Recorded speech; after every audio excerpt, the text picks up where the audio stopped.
East India company चोरों लुटेरों का सरकारी अड्डा एपिसोड 2। साल 1681 की बात है। हिंदुस्तान पर मुगल शहंशाह औरंगजेब आलमगीर की हुकूमत थी। एक तरफ वो मध्य हिंदुस्तान में मराठों से जूझ रहे थे और दूसरी तरफ बंगाल में मुगल सल्तनत की ईस्ट इंडिया कंपनी से भी कशमकश शुरू हो गई। अंग्रेज कंपनी हिंदुस्तान के व्यापार पर मोनोपोली या कब्जा करना चाहती थी। अंग्रेज व्यापारी मुगलों के लगाए हुए टैक्सेस देने से भी इनकार कर रहे थे। बंगाल के गवर्नर शाइस्ता खान, जो रिश्ते में मुगल शहंशाह के मामू लगते थे, वो ईस्ट इंडिया कंपनी के बर्ताव से तंग आ चुके थे। उन्होंने अपने भांजे औरंगजेब को खत के जरिए लिखा कि ये अंग्रेज घटिया, झगड़ालू और धोखेबाज व्यापारी है। दूसरी तरफ से अंग्रेज ट्रेडर्स भी लंदन के कंपनी डायरेक्टर्स को ये लिख रहे थे कि ये मुगल अफसर हमें तंग कर रहे हैं और टैक्स के अलावा हमसे जबरदस्ती पैसे भी वसूल करते हैं। ईस्ट इंडिया कंपनी के डायरेक्टर्स का लीडर सर जोशिया चाइल्ड ऐसे खत देखकर बौखलाने लगा। उसने पलटकर हिंदुस्तान के अपने अफसरों को लिखा कि अब हमारे पास दो ही रास्ते हैं, या तो हम हमारा व्यापार खत्म कर दे या फिर जो तलवार हमको इंग्लैंड के बादशाह ने दी है उसे यूज करे। इस तलवार से हम हिंदुस्तान के अंदर अंग्रेजी लोगों के हक और उनके वकार को मनवा लेंगे। ये लिखने के बाद जोशिया चाइल्ड ने हिंदुस्तान पर हमला करने का ऑर्डर दे दिया। ब्रिटेन के बादशाह किंग जेम्स II ने भी रॉयल नेवी के जहाज कंपनी की मदद को भेज दिए। यूं मुगलों और ईस्ट इंडिया कंपनी के बीच लड़ाई शुरू हो गई। जोशिया चाइल्ड के नाम पर इसे चाइल्ड वॉर्स भी कहा जाता है। इस जंग का नतीजा क्या निकला और हिंदुस्तान में अंग्रेजों के उखड़ते हुए कदमों को किसने जमा दिया, आइए जानते हैं। साल 1686 में लंदन से 19 समंदरी जहाजों का एक बेड़ा, जिस पर 200 तोपें और 600 फौजी सवार थे, ये बेड़ा लंदन से बंगाल पहुंच गया। इन ब्रिटिश जहाजों ने बंगाल के किनारे के साथ चट्टागांस में कई जगहों पर हमले किए। अंग्रेजों ने मुगलों के बहुत से व्यापारी जहाज भी पकड़ लिए। मुगल शहंशाह औरंगजेब आलमगीर को जब अंग्रेजों के इन हमलों का पता चला तो उन्होंने भी सख्त जवाबी कार्रवाई का ऑर्डर दे दिया। बंगाल में मुगल फौजें तेजी से हरकत में आ गई। ब्रिटिश फोर्सेस ने बंगाल में फिर जहां भी लैंडिंग की कोशिश की, मुगलों की फौज ने जवाबी हमलों में उन्हें पीछे हटने पर मजबूर कर दिया। ब्रिटिश के फौजी बेड़े को जल्द ही बंगाल के साहिल से दूर धकेल दिया गया। इसके बाद मुगलों ने हिंदुस्तान में अंग्रेजों की तमाम फैक्ट्रीज को जब्त करना शुरू कर दिया। सूरत, पटना, कासिम बाजार, मछलीपट्टनम और विशाखापट्टनम में अंग्रेजों की फैक्ट्रीज जब्त कर ली गई। सैकड़ों अंग्रेजों को गिरफ्तार कर लिया गया। इन कैदियों को जंजीरों में जकड़कर हिंदुस्तान की गलियों में घुमाया गया। फिर सूरत और ढाका की जेलों में इनको बंद कर दिया गया। कहा जाता है कि इन कैद खानों के हालात बहुत ज्यादा खराब थे और यहाँ कैदियों को इस तरह रखा गया था जैसे जानवरों को रखा जाता है। लेकिन इससे भी बड़ा झटका ब्रिटिश आर्मी को उस वक्त पहुंचा जब मुगल नेवी के कमांडर याकूत खान ने ईस्ट इंडिया कंपनी की अहम नेवल बेस यानी मुंबई को घेर लिया। ये घेरा तकरीबन 15 महीनों तक बरकरार रहा। मुंबई शहर में खुराक की कमी और बीमारियों की वजह से अनगिनत लोग मारे भी गए। मुगलों के इस घेरे को तोड़ना अंग्रेजों के लिए नामुमकिन हो गया था। मुगल एम्पायर और ईस्ट इंडिया कंपनी की जंग 1686 से 1690 तक जारी रही। तकरीबन 4 साल। इस अरसे में कंपनी के तकरीबन सारे अड्डे मुगल फौजियों के कब्जे या घेरे में आ गए थे। लगातार हारने की वजह से कंपनी डायरेक्टर्स के होश भी अब ठिकाने पर आने लगे थे। इसलिए कंपनी ने शहंशाह औरंगजेब आलमगीर के पास अपने 2 नुमाइंदे, एक इब्राहिम नवार और दूसरा जॉर्ज विल्टन को भेजकर माफी मांगने का फैसला किया। जब ये नुमाइंदे मुगल दरबार में पहुंचे तो मुगल सिपाहियों ने इनके हाथ बांध दिए। फिर वो दोनों सर झुकाकर शहंशाह औरंगजेब के सामने पेश हुए। ऐसा लग रहा था जैसे वो कोई सुलह करने वाले नुमाइंदे नहीं बल्कि भिखारी हो। शहंशाह के तख्त के सामने पहुंचकर वो दोनों मुंह के बल लेट गए। शहंशाह ने इनको डांटते हुए पूछा कि बताओ यहाँ आने का मकसद क्या है। दोनों ने कंपनी के जुर्म को मानते हुए माफी मांगी। इसी के जवाब में शहंशाह औरंगजेब से एक बहुत बड़ी गलती हो गई। गलती ये कि उन्होंने ईस्ट इंडिया कंपनी को माफी दे दी। उनके हुक्म पर कंपनी ने लगभग 1.5 लाख रुपयों का जुर्माना भी अदा किया और वादा किया कि वो मुगल शहंशाह की बात मानते रहेंगे। इसके अलावा ईस्ट इंडिया कंपनी का अहम ऑफिसर जिसने मुगलों के खिलाफ बगावत शुरू की थी, वो भी ये देश छोड़कर चला जाएगा। अब कंपनी के इन सारे वादों और रोने गिड़गिड़ाने की वजह से शहंशाह के हुक्म पर याकूत खान ने बम्बई का घेरा छोड़ दिया। ब्रिटिश फैक्ट्रियां भी बहाल कर दी गई और कैदी भी आज़ाद कर दिए गए। इसी वजह से अंग्रेजों को एक बार फिर हिंदुस्तान में पैर जमाने का मौका मिल गया, वरना इनका दी एंड होना तय था। इस जंग के बाद अगस्त 1690 को कंपनी के एक एजेंट जॉब चार्नोक ने बंगाल में कालीकट काट के करीब कुछ जमीनें भी खरीद ली। इस जमीन पर अंग्रेजों ने कुछ बरसों बाद एक किला बनवाया और इसे फोर्ट विलियम का नाम दिया गया। इस फोर्ट विलियम के आसपास एक बड़ा शहर आबाद हुआ, जिसे कालीकट गांव के नाम पर ही कलकत्ता का नाम दिया गया। कलकत्ता की बेस को मिलाकर अब हिंदुस्तान में ईस्ट इंडिया कंपनी के पास 3 जबरदस्त नेवल बेस हो चुके थे, मुंबई, मद्रास और कलकत्ता। इन तीनों अड्डों की मदद से वो वापस हिंदुस्तान पर हमला कर सकते थे, लेकिन फिर वही खतरा उनके रास्ते में खड़ा था, यानी मुगल एम्पायर। लेकिन इससे अंग्रेजों की खुशकिस्मती समझी जाए या कुछ और, क्योंकि इस बार मुगल एम्पायर को भी जंग लग चुका था। शहंशाह औरंगजेब 72 साल के हो चुके थे। दक्षिणी सल्तनत में मराठाओं की बगावत की वजह से मुगल एम्पायर के ऊपर औरंगजेब की गिरफ्त कमजोर पड़ने लगी थी।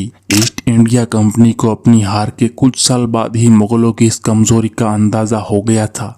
इसी का फायदा उठाते हुए उन्होंने एक बार फिर मुगलों के सामने आंखें ऊंची करनी शुरू कर दी।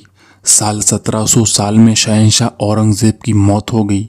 बाद में इनका बेटा बहादुर शाह फर्स्ट तख्त पर बैठा, लेकिन इस नए शहंशाह में अपने पिता जैसा दमखम नहीं था, क्योंकि इनके राजपाट में बगावतों और झगड़ों ने पूरे हिंदुस्तान को अपनी लपेट में ले लिया। इस चीज का अंग्रेज कंपनी ने बहुत फायदा उठाया। औरंगजेब की मौत के सिर्फ 3 बरस बाद अंग्रेजों ने पहली बार खुलकर अपनी ताकत को दिखाया। वो ऐसे कि मद्रास के करीब एक मुगल कमांडर से कंपनी की कुछ अनबन हो गई। मुगल किलादार ने ब्रिटिश किले का कुछ वक्त तक घेराव भी किया और 2 अंग्रेजों को कैदी भी बना लिए। इसी कार्रवाई का बदला लेने के लिए ईस्ट इंडिया कंपनी ने मद्रास के करीब बसने वाले आम हिंदुस्तानी लोगों पर चढ़ाई कर दी। 52 गांवों और इलाकों में लूटमार की गई, फसलों को बर्बाद कर दिया गया, औरतों और बच्चों को मौत के घाट उतारा गया, जिसकी वजह से पूरे इलाके में अंग्रेजों की धाक बैठ गई और इर्द गिर्द के हुक्मरान उनसे डरने लगे। ये बात लंदन में बैठे कंपनी के डायरेक्टर्स को पता चली तो वो अंग्रेज बहुत खुश हुए। उन्होंने अपने हिंदुस्तानी अफसरों को लेटर्स लिखकर कहा कि इस वाकये से हिंदुस्तानियों की अकल ठिकाने आ जाएगी। उन्हें पता लग जाएगा कि हम अंग्रेज उनके ताकतवर राजाओं से लड़ाई कर सकते हैं, यानी आने वाले वक्त में हिंदुस्तान के अंदर कोई भी अंग्रेजों के सामने खड़े होने की जरूरत नहीं कर सकेगा। जब मद्रास में ये सब हो रहा था तो उस तरफ बंगाल के नए गवर्नर मुर्शद कुली खान की भी अंग्रेजों से अनबन हो गई। उन्होंने दिल्ली दरबार में खत लिखा कि जब ये अंग्रेज हमारे देश में आए थे तो उन्होंने बड़ी नरमी से फैक्ट्री बनाने के लिए जमीनें खरीदने की मिन्नतें करी थी, लेकिन अब अंग्रेजों ने इस फैक्ट्री को एक किला बना दिया है। इसके इर्द गिर्द खंदक भी खोद डाली है और दीवारों पर बहुत सी तोपें भी लगा डाली है। अंग्रेजों ने बहुत से व्यापारियों को प्रोटेक्शन का लालच देकर अपने किले में बसा लिया है। ये लोग यहाँ से पैसा बना रहे हैं, जनता को लूट रहे हैं और बहुत से लोगों को इन्होंने गुलाम भी बना लिया है। मुर्शद कुली खान कलकत्ता की बात कर रहे थे, लेकिन इनकी लिखी बातों पर दिल्ली दरबार ने कोई एक्शन नहीं लिया, क्योंकि साल 1707 के बाद से मुगल सल्तनत तेजी से बिखरने लगी थी। हैदराबाद, दक्कन और अवध की रियासतें मुगल सल्तनत से अलग हो गई थी। मराठों ने दिल्ली की तरफ छोटे छोटे हमले भी शुरू कर दिए थे। पंजाब में सिख समाज ने भी हाथ ऊंचे कर लिए थे और खुद को मुगल सल्तनत से आज़ाद करार दे दिया था। ईरान और अफगानिस्तान की तरफ से बाहर के हमलावर भी मुगल सल्तनत पर चढ़ाई कर बैठे थे। सबसे पहले ईरानी बादशाह नादिर शाह ने 1739 में करनाल की जगह पर मुगलों को हराया और मुगल बादशाह मोहम्मद शाह रंगीला को कैदी भी बना लिया। इसके बाद नादिर शाह की फौज ने दिल्ली में 20,000 आम लोगों को मौत के घाट उतारा। नादिर शाह मुगलों का मशहूर तख्ते ताउस और हिंदुस्तान का कीमती कोहिनूर हीरा अपने कब्जे में ले गया। इस कत्लेआम और लूटमार के बाद नादिर शाह दिल्ली से वापस ईरान लौट गए, मगर करीबी अफगानिस्तान में एक नई ताकत मुगलों के लिए खतरा बनकर उभरने लगी। साल 1747 में अहमद शाह अब्दाली ने अफगानिस्तान को मुगलों और ईरानियों के शर से निकालकर आज़ाद रियासत डिक्लेयर कर दिया और हिंदुस्तान के पंजाब पर हमले भी शुरू कर दिए, लूटमार भी शुरू कर दी। साल 1750 में दिल्ली भी उनके हमलों का निशाना बना था। शहंशाह औरंगजेब आलमगीर के बाद हिंदुस्तान पर कंट्रोल पाने के लिए दो बड़ी यूरोपीय ताकतें आपस में लड़ रही थी। एक ब्रिटिश ईस्ट इंडिया कंपनी जो कलकत्ता, बम्बई और मद्रास पर काबिज थी, और दूसरी ताकत थी फ्रांस, जिनके पास दो अड्डे थे, एक मद्रास के नीचे यानी पौंडीचेरी का किला और दूसरा अड्डा कलकत्ता के उत्तर में हुगली नदी के किनारे पर बसा हुआ चंद्रनगर का किला। फ्रांसीसियों ने इन किलों में हथियार और तोपें जमा करना शुरू कर दी थी। दक्षिण में मद्रास और पौंडीचेरी दोनों जगह तैयारियां चल रही थी और हिंदुस्तान में से ही जवानों की फौज में भर्ती भी की जा रही थी ताकि हिंदुस्तान पर ही कब्जा किया जा सके। पहले पहल तमिल, तेलुगु और मलयालम भाषा के लोग अंग्रेजी और फ्रेंच फौज में भर्ती हुए। ये पैदल फौजी थे जिनको फायरिंग करने और बंदूकों पर तेज संगीनें लगाकर वार करने की ट्रेनिंग दी गई थी। इनको सिपोय कहा जाता था। ताकतवर फौज बनाने की इस रेस की शुरुआत में फ्रांसीसियों का पलड़ा अंग्रेजों पर भारी था, क्योंकि 18वीं सदी की शुरुआत में फ्रांस एक ताकतवर देश था। इनकी इकोनॉमी ब्रिटेन से दोगुनी थी और आबादी 3 गुना ज्यादा। यूरोप में सबसे बड़ी आर्मी भी फ्रांस के पास ही थी और हिंदुस्तान में भी फ्रांस ने अपनी इकोनॉमी के बलबूते पर अंग्रेजों से ज्यादा ताकतवर फौज खड़ी कर ली थी। इस फौज को जोसेफ डुप्लेक्स लीड कर रहा था और यही यहाँ का फ्रेंच गवर्नर जनरल भी था।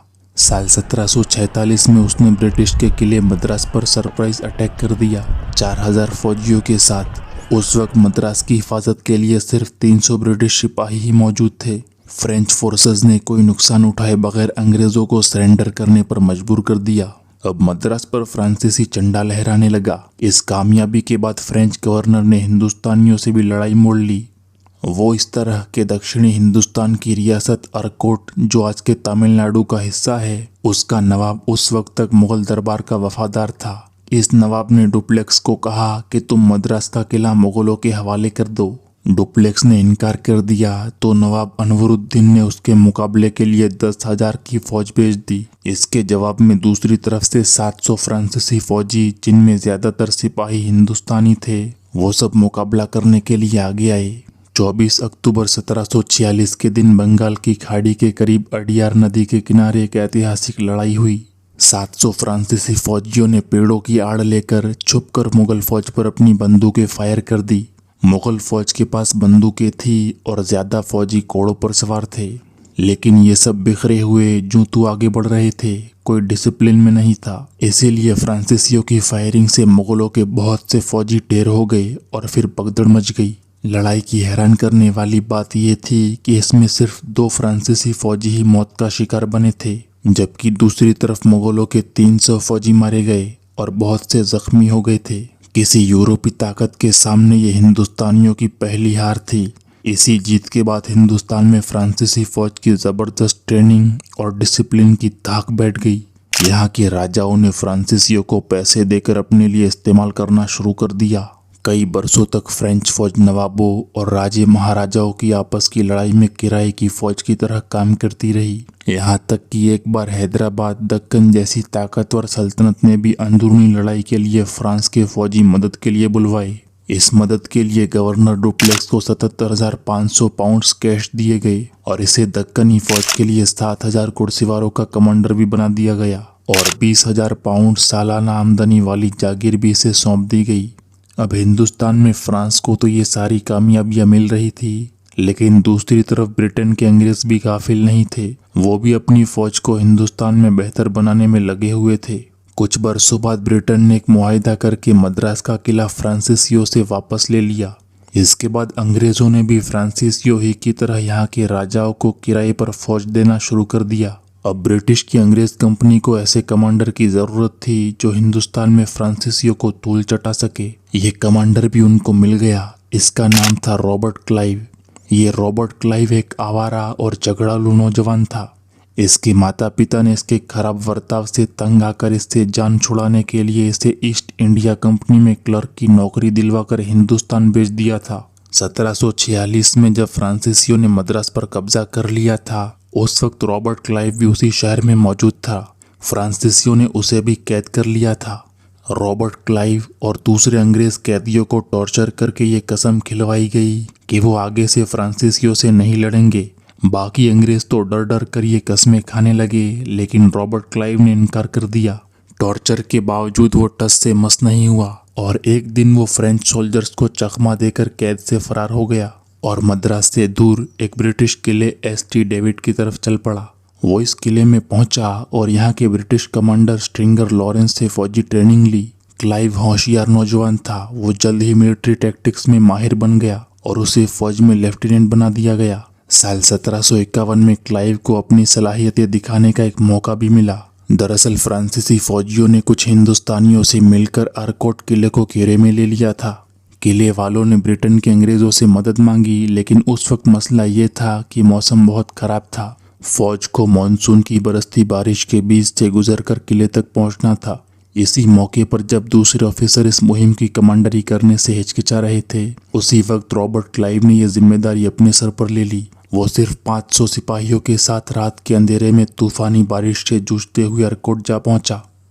अरकोट पहुंचते ही उसने किले पर हमला कर दिया। दुश्मनों की तादाद क्लाइव की फौज से कहीं ज्यादा थी, लेकिन बारिश और अंधेरे में किले के फ्रेंच कमांडर्स को पता ही नहीं चला कि ये जो ब्रिटिश फौज हम पर हमलावर हुई है, असल में इनकी तादाद बहुत कम है। फ्रेंच कमांडर्स को लगा कि ये बहुत बड़ी ब्रिटिश फौज है, इसलिए वो हिम्मत हार गए। यूं अरकोट का किला अंग्रेजों के हामी नवाब मोहम्मद अली खान के कब्जे में रहा। अब रॉबर्ट क्लाइव को ये छोटी सी ही जीत मिली थी, लेकिन इसका असर बहुत बड़ा था, क्योंकि इसी जीत ने अंग्रेजों के हिंदुस्तान में गिरे हुए हौसले फिर से बुलंद कर दिए थे।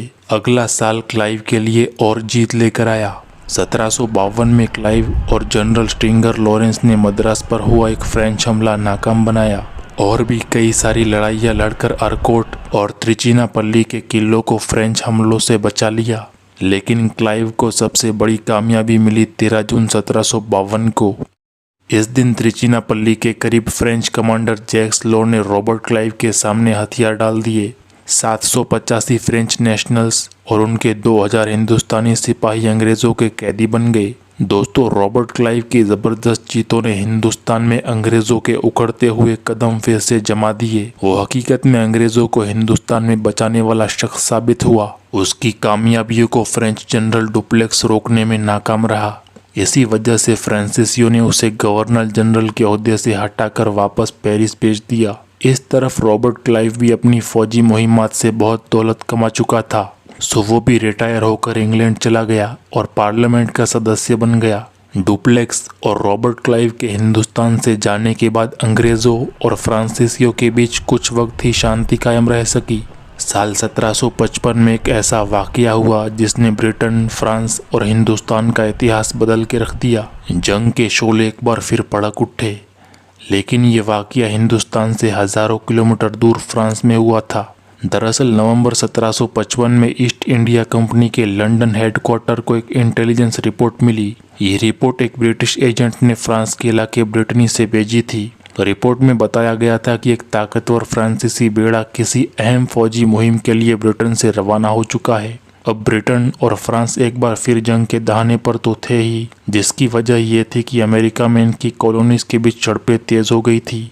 ये वो वक्त था जब अमेरिका ने ब्रिटेन के खिलाफ आज़ादी की लड़ाई नहीं लड़ी थी और न जीती थी। अमेरिका में चल रही इस कश्मकश का असर हिंदुस्तान पर भी पड़ सकता था। ईस्ट इंडिया कंपनी के डायरेक्टर्स को भी लगा कि ब्रिटनी से निकलने वाला ये फ्रेंच बेड़ा मुमकिन तौर पर मद्रास या कलकत्ता पर हमलावर होगा। उनके ऐसा समझने के पीछे एक वजह भी थी, क्योंकि इससे पहले 1746 में भी जंग के दौरान फ्रेंच बेड़े ने मद्रास पर कब्जा कर लिया था।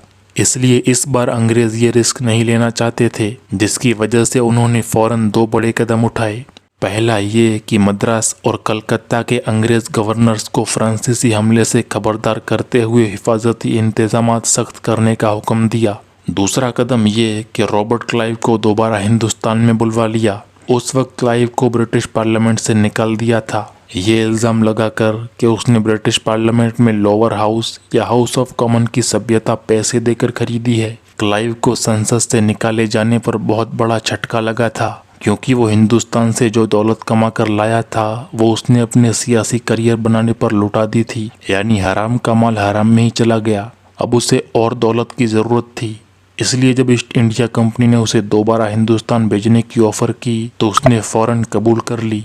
क्लाइव को फौज में लेफ्टिनेंट कर्नल का ओहदा देकर मद्रास का डिप्टी गवर्नर भी बना दिया गया था, लेकिन उसके हिंदुस्तान पहुंचने से पहले ही वहां पर लड़ाई शुरू हो चुकी थी। ये जंग फ्रांस से नहीं बल्कि बंगाल के नौजवान नवाब सिराजुद्दौला से हो रही थी। दरअसल हुआ ये था कि जब ईस्ट इंडिया कंपनी के हुक्म के मुताबिक कलकत्ता के गवर्नर रॉजर ड्रेक ने किले को मजबूत बनाने की कोशिश की तो नवाब सिराजुद्दौला ने इसका विरोध किया। उन्होंने अंग्रेजों की किलाबंदी को व्यापार के नियमों का उल्लंघन करार देते हुए कलकत्ता पर कब्जा कर लिया। उन्होंने बंगाल के इलाके कासिम बाजार में मौजूद अंग्रेज फैक्ट्री भी जब्त कर ली। यूं एक बार फिर कंपनी की हिंदुस्तान में मौजूदगी खतरे में पड़ गई। कलकत्ता की अहमियत को सामने रखते हुए रॉबर्ट क्लाइव ने मद्रास पहुंचते ही नवाब से जंग की तैयारियां शुरू कर दी। वो 3000 फौजियों को लेकर बंगाल पहुंचा और जनवरी 1757 में उसने कलकत्ता पर कब्जा कर लिया। अगले महीने यानी मार्च में क्लाइव ने सिराजुद्दौला के मददगार और फ्रांसीसियों की मेन बेस चंद्रनगर पर भी कब्जा कर लिया। ये फ्रेंच फौज अब नवाब सिराजुद्दौला के ज्यादा मदद करने काबिल भी नहीं रही थी। क्लाइव ने जब देखा कि नवाब सिराजुद्दौला कमजोर पड़ चुके हैं तो उसने एक साजिश तैयार की। उसने बंगाल के फौजी कमांडर मीर जाफर से मिलकर नवाब सिराजुद्दौला का तख्ता उलटने का प्लान बनाया। 23 जून 1757 को बंगाल की राजधानी मुर्शिदाबाद के करीब प्लासी के मैदान में हिंदुस्तान के इतिहास की एक धारा मोड़ देने वाली जंग लड़ी गई, प्लासी की लड़ाई। मीर जाफर की मदद से रॉबर्ट क्लाइव की छोटी सी फौज जो तकरीबन 3000 नौजवानों पर मुश्तमिल थी, उसने सिराजुद्दौला की 60 से 70,000 की फौज को हरा दिया। इस प्लासी की लड़ाई जीतने के बाद नवाब सिराजुद्दौला को गिरफ्तार करके कत्ल कर दिया गया। उनकी जगह गद्दारी करने वाले मीर जाफर को बंगाल का राजपाट सौंप दिया गया, जबकि रॉबर्ट क्लाइव कलकत्ता का गवर्नर बन गया। मीर जाफर ने अंग्रेजों की मदद के बदले में उन्हें 12,38,575 पाउंड्स की रकम इनाम के तौर पर दी। इसमें रॉबर्ट क्लाइव के हाथ 1,70,000 पाउंड्स आए। अगले 8 वर्षों में बंगाल की हुकूमत ने अंग्रेजों को पॉलिटिकल गिफ्ट्स के रूप में 25 लाख पाउंड्स की रकम थमा दी। साल 1760 में रॉबर्ट क्लाइव मालो दौलत पर के एक बार फिर बंगाल से लंदन रवाना हो गया। एक अंदाजे के मुताबिक उसकी दौलत की वैल्यू उस वक्त 12 लाख पाउंड थी। अब शायद वो समझ रहा था कि यूरोप की इतनी ताकतों को हराकर उसने बंगाल में कंपनी का राजपाट सिक्योर कर लिया है। लेकिन बंगाल पर अंग्रेजी कब्जे को सिर्फ यूरोपियन से ही खतरा नहीं था, बल्कि बंगालियों के दिलों में भी पहले दिन से अंग्रेजों के खिलाफ नफरत की आग भड़क रही थी। उनकी नज़रों में तो अंग्रेज सिर्फ और सिर्फ विदेशों से आए हमलावर और लुटेरे ही थे। ऐसे हालात में जब बंगाल के लोग उनसे नफरत कर रहे थे तो ईस्ट इंडिया कंपनी को लगा कि जनता की नज़रों में खुद को काबिल और अच्छा बनाने के लिए उन्हें एक लीगल अथॉरिटी चाहिए होगी। इसी लीगल अथॉरिटी की तलाश अंग्रेजों को बक्सर के मैदानी जंग तक ले गई। लेकिन बक्सर की लड़ाई लड़ने की वजह क्या थी, बंगाल की आज़ादी का नतीजा क्या निकला और औरंगजेब के जानशीन अंग्रेजों के रहमो करम पर कैसे आ गए, ये सब आपको बताऊंगा मगर अगले एपिसोड में।